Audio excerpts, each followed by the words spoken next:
Thanks for watching Afternoon Live. Our next guest says that amidst the hustle and bustle of the holidays, it's important to let feelings of stress and obligation go and truly be present. So here to help us do that, we welcome back personal growth strategist and the author of Build Your Village, Florence and Romano. Happy holidays! Hello, happy holidays to you. This is my favorite time of year, and it's my favorite to be here with you. I'm so happy to hear that. So let's talk about remembering the spirit and the heart of the holiday season. Sometimes we get ourselves so busy we don't have time to really just enjoy the moment. We don't, and we're just trying to keep up with everything, and everyone seems to be doing everything better than we are. So, we're comparing ourselves and being present and understanding that the true gift of this season is not the gifts that we're wrapping madly at night. And it's also can be a very challenging time for people with their families and with their friends. As much as we'd like to think everything is merry and bright, it isn't always that way just because it's a holiday. There's a lot of dynamics to friendships. There's a lot of dynamics to relationships. And we need to pay attention to that and have a little bit more grace with it during the holidays. And you have some great ideas to set us up for success. So let's start with preparing for positive interactions and making that really purposeful. I think people are thinking in their heads right now about those people that they know they're going to see at our party. They're like, this is not going to be positive. So you have to, mentally prepare for it. But really understanding that distraction is sometimes the best protocol.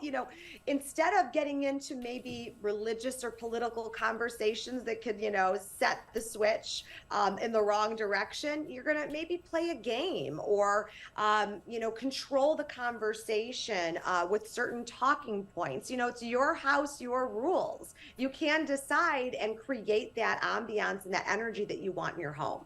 Let's talk about communication and setting boundaries. That can be really helpful when you're going to see somebody that you might have a challenge interacting with.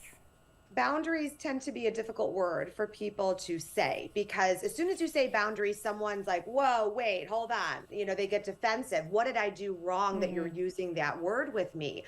So understanding that boundaries are, yes, to protect you, but also to protect other people. You're going to try to create a harmonious environment. You want to be a good listener. You don't want to do too much judging. You want to listen to understand and not just to respond. And you also want to be able to diffuse situations that maybe arise. You don't want to add to the fire. You want to put the lid on it. Yeah, going back to that part about reserving judgment, that can be really hard sometimes, but sometimes just leading with empathy can help you kind of cross that bridge.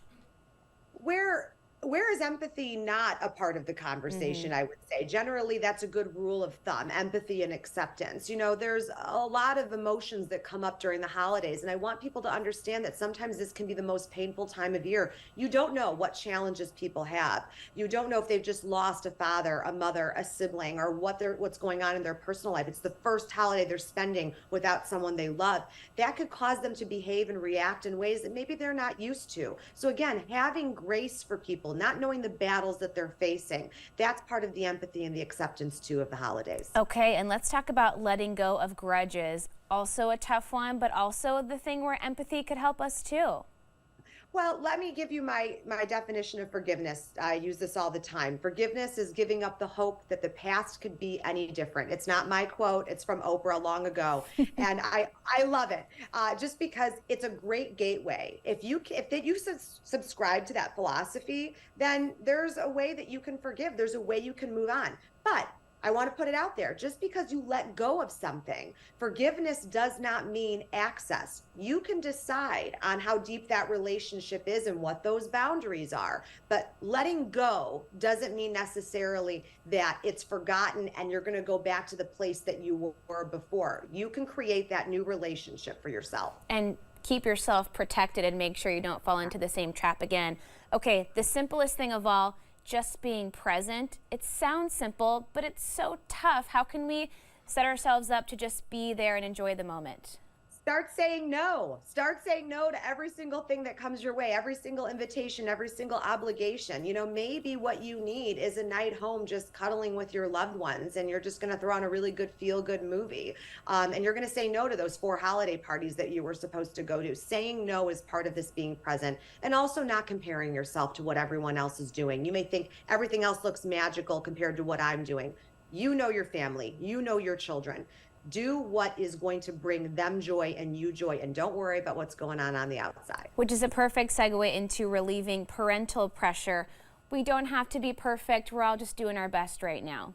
Right. There's this idea of quiet quitting. We've talked about that, I think, on this show before, where parents are actually actively saying no again to certain things and saying no to social media, not looking at their social media thinking, gosh, those decorations are better than mine and those kids are getting way more presents and they're getting more expensive presents. It's kind of quitting that guilt that you're taking on, thinking that you're not creating the perfect moment and you don't have the perfect family.